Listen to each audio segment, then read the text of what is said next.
जैसा कि आप लोगों को पता होगा, जो आपके स्कॉलरशिप की करेक्शन के लिए जो लास्ट डेट रखी गई थी यूपी स्कॉलरशिप की वेबसाइट पे, आप लोगों को वहाँ पे क्या है कि जो भी करेक्शन कर सकते हो आप, वो 12 फरवरी से लेकर 15 फरवरी तक कर सकते हो। उसके बाद कोई भी करेक्शन आप नहीं कर सकते, ठीक है। और यही आपको कॉलेज वालों ने बताया होगा। लेकिन फिर भी आप लोगों का कोई प्रॉब्लम रह रहा है, ठीक है, आपका जो करंट स्टेटस है वहाँ पे कोई प्रॉब्लम आ रही है, या वहाँ पे कुछ बच्चों का जो भी स्टेटस आ रहा होगा वहाँ पे कुछ डुप्लीकेट इनकम सर्टिफिकेट जैसी प्रॉब्लम्स आ रही होंगी, और उनके पास अभी तक इस चीज़ का पता नहीं था कि उनका स्टेटस क्या है, या वो नहीं देख पाए, या उन्हें जो भी ये डेट है इस डेट का नहीं पता था कि 12 फरवरी से 15 फरवरी के बीच में आपको करेक्शन करना है। तो उनके लिए ये वीडियो बहुत ज़्यादा इंपॉर्टेंट है, क्योंकि आप कुछ स्टेप करके, यानी कि कुछ ऐसी चीज़ें हैं जिन जो मैं आपको यहाँ पे बताने वाला हूँ, उसके थ्रू आप अभी भी अपने स्कॉलरशिप को यानी कि प्राप्त कर सकते हो। और किस तरीके से कर सकते हो उसके लिए वीडियो को थोड़ा लास्ट तक आप लोग देखना, उससे आपको सारी चीज़ें क्लियर हो जाएंगी। और जिस कंडीशन में मुझे लगेगा कि इस स्टेटस पे आपकी स्कॉलरशिप नहीं मिल सकती, वो मैं आपको सबसे पहले यहाँ पे पहले ही बता दूंगा, ठीक है। तो सबसे पहले मैं कुछ स्टेटस यहाँ पे निकालता हूँ आपके लिए, और वहाँ से फिर कहानी स्टार्ट होगी हमारी। तो एक सेकंड। हाँ देखिए, सबसे पहले हमारा एक स्टेटस आपको इस तरीके से शो हो रहा होगा यहाँ पे कि application form finally submitted but not received by institution, ठीक है। जिसके में भी ये प्रॉब्लम आ रहा है, पर्टिकुलर ये प्रॉब्लम आ रहा है, तो उसको ये वीडियो देखने की कोई ज़रूरत नहीं है, क्योंकि उसका सॉल्यूशन यही है कि उसे अब कोई भी सॉल्यूशन यहाँ पे नहीं मिल सकता, क्योंकि जो उसका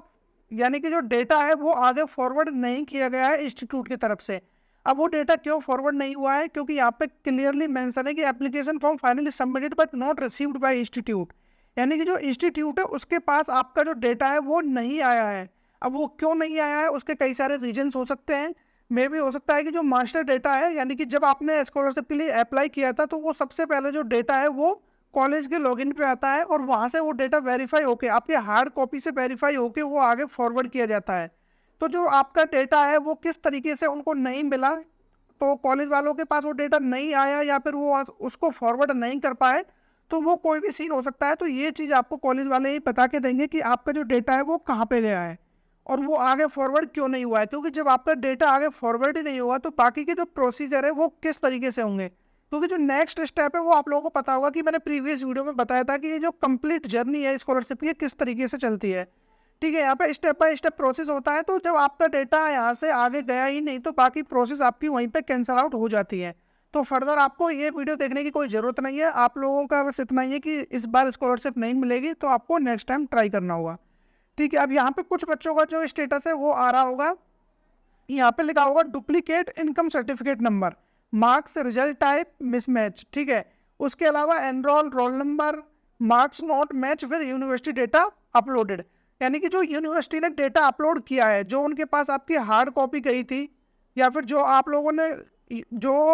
उस टाइम पे फॉर्म भरा था, जब आपने अपना डेटा एंटर किया था, तो वहाँ पे कुछ ना कुछ मिसमैच रहा होगा। या फिर आपका जो पर्टिकुलर मैं बात करूँ डुप्लीकेट इनकम सर्टिफिकेट की, ये प्रॉब्लम किस लिए आ रहा है, ठीक है। सॉल्यूशन की मैं बात करूंगा अभी यहाँ पे कि आप क्या कर सकते हो या फिर नहीं कर सकते हो, लेकिन पहले ये जान लेते हैं कि प्रॉब्लम क्या है। डुप्लीकेट इनकम सर्टिफिकेट तब आता है जब सेम, यानी कि जो आपका इनकम सर्टिफिकेट है, सेम इनकम सर्टिफिकेट से आपके बहन या भाई किसी और ने भी यहाँ पे यूपी स्कॉलरशिप के लिए अप्लाई किया हो, यानी कि जब दो या दो से ज़्यादा स्टूडेंट अप्लाई करते हैं सेम इनकम सर्टिफिकेट पे, तब ये प्रॉब्लम देखने को मिलता है। क्योंकि यहाँ पे जो डेटा आपका वेरीफाई होता है, यानी कि जब ये डेटा प्रोसेस होता है किसी सॉफ्टवेयर के थ्रू, जो कि मैंने आपको पिछले वीडियो में बताया था, ठीक है। तो वो क्या है कि जो इसकी जो मतलब मल्टीपल टाइम उनके पास शो होता है कि ये जो इनकम सर्टिफिकेट है कई बार यूज हुआ है, तो उसके लिए डुप्लीकेसी यहाँ पे देखने को मिलती है, ठीक है। अब इसका सॉल्यूशन क्या है, देखिए सॉल्यूशन जैसा कि आप लोगों को बताया गया था कि जो करेक्शन की लास्ट जो डेट है वो क्या थी, आप लोगों की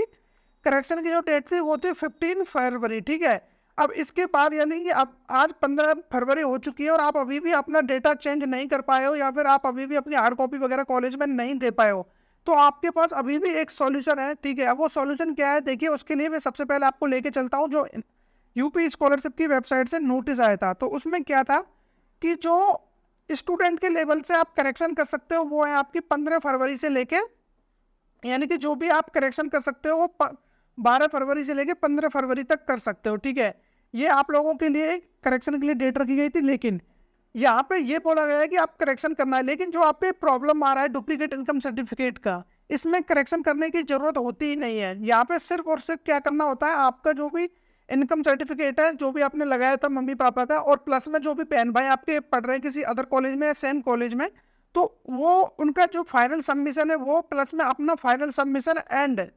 जो भी इनकम सर्टिफिकेट है आपका, वो तीनों डॉक्यूमेंट्स एक साथ अटैच करके आपको कॉलेज में देने होंगे। अब कॉलेज में देने से अब क्या फ़ायदा होगा जब डेट निकल गई? तो देखिए यहाँ पे जो कॉलेज वालों के लिए डेट रखी गई है उसको आगे फॉरवर्ड करने की, वो है 17 फरवरी,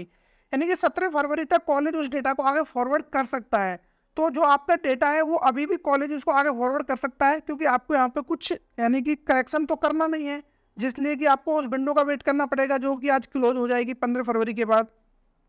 और आपको अभी भी कोई करेक्शन करना है तो 15 फरवरी रहते हुए अभी भी टाइम है आपके पास कि उसमें करेक्शन करने के बाद, आप करेक्शन करने के बाद उसका दोबारा से फाइनल प्रिंट आउट ले सकते हो। लेकिन कुछ बच्चे ऐसे होंगे जो इस वीडियो को कल देख रहे होंगे, यानी कि 16 फरवरी को वीडियो देख रहे होंगे, तो उनके लिए सिर्फ यही एक ऑप्शन बचता है कि यदि इनके में डुप्लीकेट इनकम सर्टिफिकेट आ रहा है तो वो सारे डॉक्यूमेंट्स ले जाके अपने कॉलेज को फिर से सबमिट कराएं, क्योंकि वो 17 फरवरी तक उस डॉक्यूमेंट्स को आगे फॉरवर्ड कर सकते हैं। तो आपको ये नहीं है कि बस 15 फरवरी निकल गई तो अब आपका काम नहीं होगा, ठीक है। और उसके अलावा जो एक इंपॉर्टेंट डेट थी वो मैंने आपको बता दिया था कि ये सब करने के बाद आपको एक डेट का वेट करना होगा, जिससे कि आपका कंफर्मेशन मिल जाएगा कि आपके जो डॉक्यूमेंट्स है वो वेरीफाई हुए या नहीं हुए। वो डेट आपकी 19 फरवरी से लेकर 26 फरवरी तक, ये जो भी एनआईसी है ये उसको जो भी फिर से मतलब स्क्रूटनी करेगी इस डेटा पर, जो भी डेटा आप लोगों ने यहाँ से फिर से सबमिट किया है, तो उसके बाद आपका जो भी स्टेटस है वो अगेन देखने को मिल रहा होगा कि आपका जो स्टेटस वो कहाँ तक पहुँचा है, ठीक है। तो ये आप लोगों के में ऐसी कुछ प्रॉब्लम आ रही है तो उसका अभी भी ये एक सॉल्यूशन है, और इसके अलावा कोई और स्टेटस आ रहा है तो आप मुझे कमेंट करके बता सकते हो, और व्हाट्सएप पे मुझे अपना स्क्रीनशॉट डाल सकते हो। अगर जो उसका कोई भी पॉसिबल सॉल्यूशन होगा तो वो आपको 100% मिल रहा होगा।